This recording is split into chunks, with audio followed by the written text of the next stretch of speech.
Jag heter Hans Ellegren och är ständig sekreterare. 2024 সালে পদার্থবিজ্ঞানে Nobel পুরস্কার পেয়েছেন জন জে হপফিল্ড ও জেফ্রি ই হিন্টন। নোবেলজয়ী দুজন পদার্থবিজ্ঞানের টুল ব্যবহার করে এমন কিছু পদ্ধতি তৈরি করেছেন যা আজকের শক্তিশালী মেশিন লার্নিংয়ের ভিত্তি স্থাপন করেছে।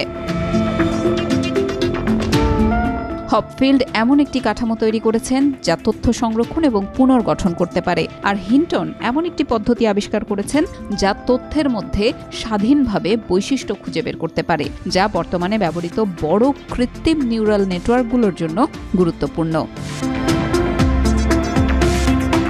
যদিও কম্পিউটার চিন্তা করতে পারে না, কিন্তু মেশিন এখন স্মৃতি ধরে রাখা এবং শেখার মতো কাজগুলো নকল করতে পারে। 2024 সালের পদার্থবিজ্ঞানের নোবেল পুরস্কার বিজয়ীরা এই সক্ষমতা অর্জনে সাহায্য করেছেন। তারা পদার্থবিজ্ঞানের মৌলিক ধারণা এবং পদ্ধতি ব্যবহার করে এমন প্রযুক্তি তৈরি করেছেন যা নেটওয়ার্কের কাঠামো ব্যবহার করে তথ্য প্রক্রিয়াকরণ করে।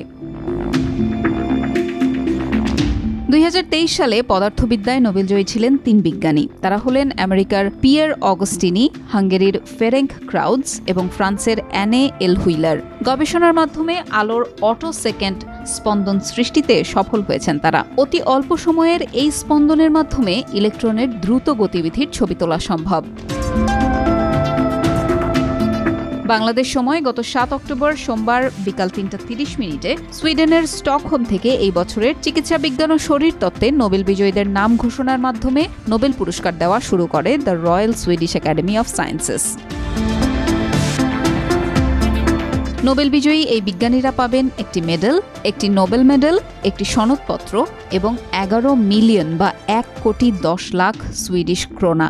এর বর্তমান বাজার মূল্য $10,67,000 মার্কিন ডলার। বাংলাদেশি টাকায় হবে প্রায় 12,80,00,000 টাকা।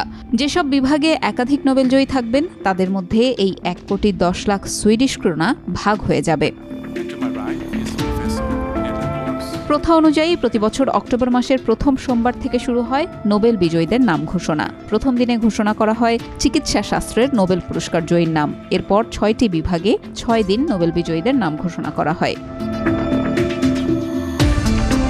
নোবেল শান্তি পুরস্কার ঘোষণা করা হয় নরওয়ে থেকে।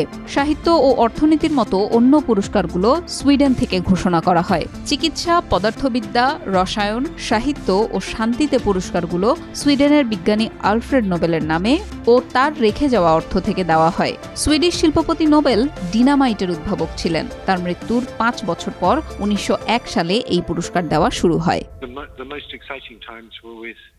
David Grommelhart on backpropagation and Terry Sinofsky on Boltzmann machines.